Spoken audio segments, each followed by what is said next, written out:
Hello friends, ഇത് നമ്മുടെ ആശാൻ 2 വർഷം മുമ്പ് വീടിന്റെ മുറ്റത്തുണ്ടാക്കിയ ഒരു ഡാമിന്റെ മാതൃകയാണ്. ആശാൻ ഈ പോളിടെക്നിക് ഒന്നും പഠിച്ചിട്ടില്ലല്ലോ, അതുകൊണ്ട് ഇതിനെ കൺസ്ട്രക്ഷൻസ് ഒന്നും നിങ്ങൾ മൈൻഡ് ചെയ്യണ്ട. എന്തായാലും കനത്ത മഴ കാരണം ഡാമിലെ വെള്ളം മൊത്തം നിറഞ്ഞിട്ടുണ്ടേ. ഇത് KSEBയുടെ ഓഫീസാണെന്ന് ആശാൻ പറയുന്നത്. വല്ല കുഞ്ഞു പിള്ളേരോടും പോയി പറയാൻ പറയും. ഷട്ടറിന്റെ മുകളിൽ വരെ വെള്ളം വന്നിട്ടുണ്ട്.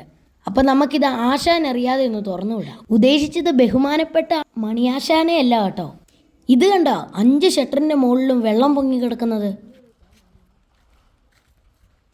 ഞാൻ എന്തായാലും ഷട്ടർ തുറക്കാൻ പോവാ, എന്ത് സംഭവിക്കുമെന്ന് കാണാമല്ലോ. ഇത് വർക്കാവുന്നുണ്ടാ.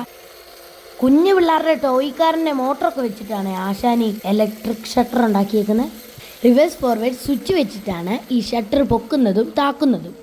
ജലം അമൂല്യമാണ്, അതുകൊണ്ട് നമ്മൾ അധികം വെള്ളം കളയുന്നില്ല. ഷട്ടർ താത്തി കൊടുത്തേക്കാം. ആശാൻ ഈ 10-40 വയസ്സായിട്ടുണ്ട് കേട്ടോ. എന്നിട്ടും ഈ പിള്ളേർക്കുള്ള ടോയ് വണ്ടിയും ഈ ഡാമും ഒക്കെ ഉണ്ടാക്കിക്കൊണ്ട് നടക്കുക. 10 വർഷം പുറകിലുള്ള ടെക്നോളജിയൊക്കെയാണ് നമ്മുടെ ആശാൻ ഉപയോഗിക്കുന്നത്. എന്നാലും കുഞ്ഞു പിള്ളേരുടെയൊക്കെ സൂപ്പർ സ്റ്റാർ ആണ് കേട്ടോ നമ്മുടെ ആശാൻ. കഷ്ടപ്പെട്ടുണ്ടാക്കി പൈസ കൊടുത്ത് വീഡിയോ എടുത്ത് യൂട്യൂബിൽ അപ്ലോഡ് ചെയ്തിട്ടപ്പോൾ ഒരൊറ്റ മനുഷ്യൻ കണ്ടിട്ടില്ല കേട്ടോ.